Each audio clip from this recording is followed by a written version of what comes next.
Hello everyone. तर आपण बघणार आहोत nucleus.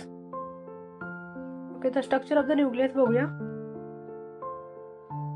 The nucleus is a membrane bound organelle found in the eukaryotic cell. Okay, तर eukaryotic सेलमध्ये काय आहे? न्यूक्लियस आहे.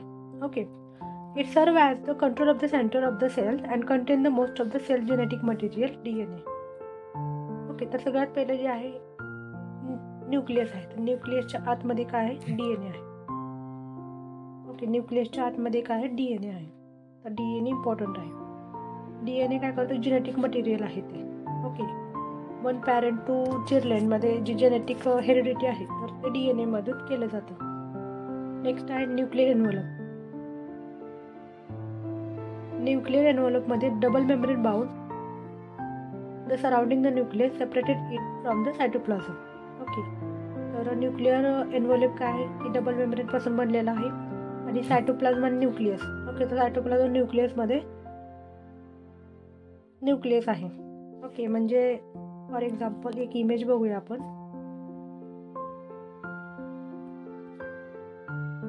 ओके, यस, हे इम्पॉर्टंट आहे आपल्यासाठी. हे न्यूक्लियस आहे. ओके, तर न्यूक्लियसमध्ये काय आहे? Nuclear envelope. न्यूक्लियर एन्व्हलप आहे. एंडोप्लाझमिक रेटिक्युलम आहे. क्रोमॅटिन. ओके, तर क्रोमॅटिन म्हणजे क्रोम लाईक स्ट्रक्चर आहे. क्रोमॅटिन ओके म्हणजे थ्रेड लाईक स्ट्रक्चर आहे. नेक्स्ट न्यूक्लियर लॅमिना आहे. हे न्यूक्लियर पोर आहे. ओके, तो हा जो पार्ट आहे त्याला म्हणतात न्यूक्लियर पोर. नेक्स्ट न्यूक्लियोप्लाझम. ओके, न्यूक्लियोप्लाझम म्हणजे काय? न्यूक्लियसच्या आतमध्ये, त्याला म्हणतात न्यूक्लियोप्लाझम असे म्हणतात. आणि हे काय आहे? न्यूक्लियोलस आहे.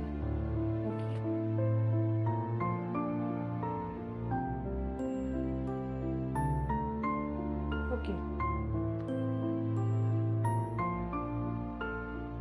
फंक्शन. तर न्यूक्लियर एन्व्हलपचं फंक्शन काय? ते control the movement of the material in and out the nucleus through the nuclear pore. Okay, तर आपण बघितलेलं आहे न्यूक्लियर पोर. न्यूक्लियर पोर कशासाठी इम्पॉर्टंट आहे? जे मटेरियलमध्ये मुवमेंट होणे. ओके, इन अँड आउट जाणे म्हणजे सेलच्या आतमध्ये जे आहे. ओके, फॉर एक्झाम्पल सेल आहे. सेलच्या आतमध्ये आणि बाहेरमध्ये जे आहे मटेरियल बाहेर या आतमध्ये जाऊ शकतं. ओके, तर ते जे आहे न्यूक्लियर एन्व्हलपमध्ये केलं जातं कारण तिथं काय न्यूक्लियर पोर आहे. हे न्यूक्लियर पोर आहे त्याच्यामध्ये इन अँड आउट करू शकतात. ओके, तर नेक्स्ट काय? Nuclear pore. न्यूक्लियर पोर जे आहे लार्ज प्रोटीन कॉम्प्लेक्स आहे embedded in the nuclear envelope. Okay, तर न्यूक्लियर पोर जे आपण बघितलेलं आहे एक तर लार्ज प्रोटीन कॉम्प्लेक्स आहे आणि न्यूक्लियर कॉम्प्लेक्स पाहिजे आहे. तर न्यूक्लियर पोरचं फंक्शन काय? Regular the passage of the molecule like RNA and protein between the nucleus and cytoplasm. Okay, तर न्यूक्लियर पोरमध्ये जे आहे न्यूक्लियर पोरमध्ये एक तर रेग्युलेट करतो. ओके, फॉर एक्झाम्पल RNA आहे, RNA अँड प्रोटीन आहे. ओके, तर हे केलं जातं. नेक्स्ट बघूया आपण न्यूक्लियोप्लाझम. न्यूक्लियोप्लाझम काय? एक तर सेमी लिक्विड सबस्टन्स आहे. ओके, न्यूक्लियर एन्व्हलपमध्ये आहे. तर त्याचं फंक्शन काय? The support to the chromatin and the nucleolus and the provide the medium of the diffusion ions and protein and RNA. Okay, तर न्यूक्लियोप्लाझममध्ये काय आहे? तिथं क्रोमॅटिन आहे, न्यूक्लियोलस आहे अँड प्रोव्हाइड काय करतं? Diffusions ions protein and RNA. Okay, तर ते मटेरियल जे आहेत न्यूक्लियसच्या आतमध्ये जाऊ शकतात आणि बाहेर पण येऊ शकतात. नेक्स्ट बघूया आपण क्रोमॅटिन. क्रोमॅटिन म्हणजे काय? थ्रेड लाईक स्ट्रक्चर आपण बघितलेलं होतं आताच. The complex of the DNA and protein mainly histone to form the chromosomes during the cell division. तर त्यामध्ये काय? क्रोमोझोम्स आहे. क्रोमॅटिन म्हणजे क्रोमोझोम्स आहे तिथं. त्याचं फंक्शन काय? Genetic information. म्हणजे क्रोमॅटिन म्हणजे काय? क्रोमॅटिन नंतर तिथं काय होणार? DNA होणार. ओके, तर DNA मध्ये काय? एक तर जेनेटिक मटेरियल आहे. Okay, the chromatin structure control the gene expression and the DNA replication केलं जातं. नेक्स्ट काय? न्यूक्लियोलस. न्यूक्लियोलस काय? एक तर डेन्स आहे, स्पेशल स्ट्रक्चर आहे. स्पेशल म्हणजे स्पेरिकल स्ट्रक्चर. स्पेरिकल म्हणजे राऊंड शेप आहे. आता बघितलेलं आहे की न्यूक्लियसचा जो शेप आहे काय आहे? राऊंड शेप आहे. ओके, तर हे लक्षात ठेवायचं. तर फंक्शन काय आहे? The site of the ribosomes RNA synthesis and ribosomes assembly. Okay, तर RNA जे आहेत RNAला काय म्हणतात? रायबोसोम्स RNA आहे. ओके, ओके, तर नेक्स्ट बघूया आपण न्यूक्लियर मॅट्रिक्स. न्यूक्लिअर मॅट्रिक्स, तर त्यामध्ये network of the fibre within the nucleus. न्यूक्लियसच्या आतमध्ये जे फायबर्स आहेत त्याला काय म्हणतात, न्यूक्लिअर मॅट्रिक्स असं म्हणतात.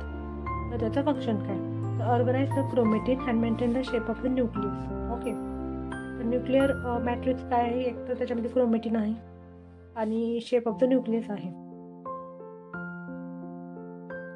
Each part of the nucleus play the crucial role in the controlling the cell activity throughout the regulation of the gene expression and the protection of the genetic material. Genetic मटेरियलला protect केलं जातं. Okay, ते न्यूक्लियसच्या आतमध्ये केलं जातं.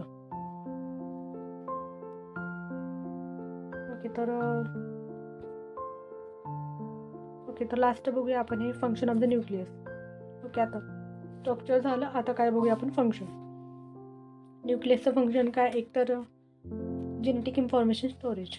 Okay, तर सगळ्यात पहिले न्यूक्लियसच्या आतमध्ये काय DNA आहे. ओके, तर DNAचं काम काय आहे, जेनेटिक इन्फॉर्मेशन स्टोअर ठेवणं. ओके, नेक्स्ट काय, regulate the gene expression. Okay, तर जीनला एक्सप्रेशन केलं जातं. कुठे केलं जातं हे DNA. फॉर एक्झाम्पल बघा, आता हे काय DNA आहे. हा DNAचा एवढा सेक्शन घेतला आपण, हा जो सेक्शन आहे. ओके, DNAचा एवढा पार्ट घेतलेला आहे, तर त्याला काय म्हणतात, जीन असे म्हणतात. ओके, हे काय आहे, जीन आहे. DNAचा एवढा पार्ट जर घेतला तर त्याला म्हणतात जीन म्हणतात. जीनला रेग्युलेट कुठे केलं जातं, म्हणजे न्यूक्लियसच्या आतमध्ये केलं जातं. ओके, नेक्स्ट आहे ribosomes production inside the nucleus in the region called the nucleus. Okay, तर न्यूक्लियसच्या आतमध्ये काय, न्यूक्लियस आहे, which responsible the production of the ribosomes rRNA and assembly to ribosomes and the cells protein making machinery. Okay, तर सगळ्यात पहिलं rRNA आहे. Okay, production of the rRNA केलं जातं. ओके, त्याला म्हणतात रायबोसोम्स प्रोडक्शन केलं जातं. नेक्स्ट काय आहे, सेल डिव्हिजन. ओके, तर न्यूक्लियसच्या आतमध्ये काय केलं जातं, मायटोसिस केलं जातं आणि मिओसिस केलं जातं. ओके, सेलचं डिव्हिजन केलं जातं. नेक्स्ट काय आहे, nuclear envelope function. Double membrane of the nuclear envelope separate the nucleus from the cytoplasm.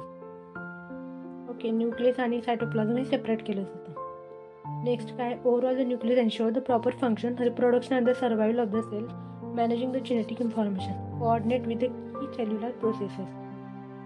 Okay, cellular processes केलं जातं. ओके, तर हेच डायग्राम आपण बघितलेलं आहे. सो थँक्यू, आपलं चॅप्टर कंप्लीट झालेलं आहे.